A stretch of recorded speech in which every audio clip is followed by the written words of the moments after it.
£3.7 billion, or nearly $5 billion US. That's what UK businesses spend every single year to store data that's never used again after it's been created. And that doesn't take into account the anticipated rate of growth that we're expecting to see because of AI.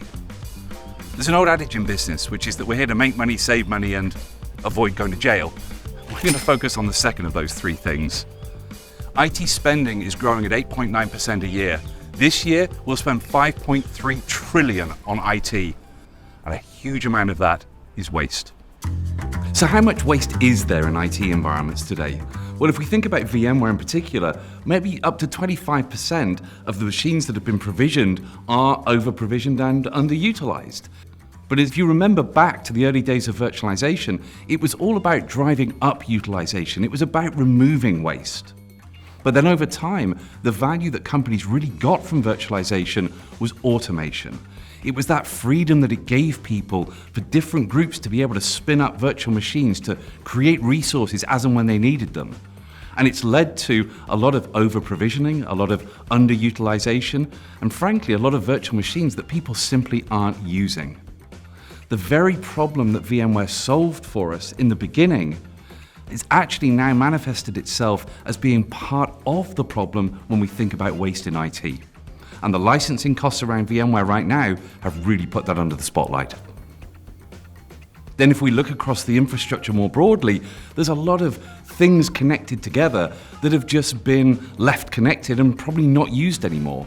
People have cabled servers and storage devices together, and through that process of commissioning and decommissioning, we end up with a lot of wastage in the infrastructure as well. When we think about the cloud, 30% of what we spend on cloud is simply wasted for many different reasons, and that equates to about $150 billion, which is why companies are now investing in FinOps practices to try and get some control over that. And then finally, data.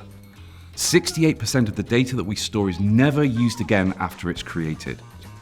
But every few years, we buy the nice shiny new storage array, and we copy that 68% from the old one across onto the new one.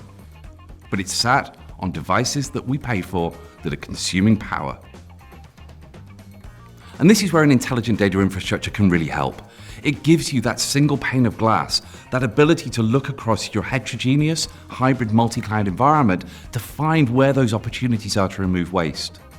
It gives you the ability to make sure that the workloads you're running in the cloud are running on the most highly available, but also highly efficient, cost-optimized resources. It scans your data to make sure that the data analytics that it gives back to you are helping you to find that 68% of data that isn't used, such that you can make better decisions about what you do with it. And finally, it gives you a single unified storage architecture that allows you to consolidate storage from multiple different devices down to one single, highly available, highly cost-optimized architecture. What are the most common inefficiencies you see in IT departments, and how do companies go about solving them? Probably the biggest thing I'd say is over-engineering. And that is often linked back to the pressure from the business to deliver services which are always available, always on, and always performing. It's generally over-provision from the start, and the problem you do have is people often don't even use the tools they have access to. If you look at even in areas like storage, where you've got compression, deduplication, storage tiering, been around forever. These are not new, not enough people use them. And they end up having storage on the wrong tier. So they'll have everything on a high performance tier when it's not actually required. And data retention is my biggest one, because businesses have got into this culture of keeping everything forever just out of fear. And even when you're looking at things like backup, you find some organizations, if you look at every one copy of data, they'll often have 15 or 20 copies of it lurking around the business somewhere. What's the most exciting innovation you're seeing around IT efficiency today? You get into application modernization and transformation in the cloud. You could be using serverless computing. You could be using all these technologies to massively transform how your applications consume resources. And so it's actually about how IT departments use these technologies and actually convince their line of business people to listen and let them change how services are delivered. So taking into account what could be done to make sure that services are always well-designed, well-optimized, and well-run through their entire life cycle. We've established there's a huge amount of waste in IT. And maybe you didn't realize just how significant it was. Maybe you did, but maybe you just didn't know what you could do about it. But if you could reduce your licensing costs, if you could reduce the amount you're spending on the cloud, If you could find that 68% of data that you're storing that's never used again after it's created, think of the opportunities that that would give you.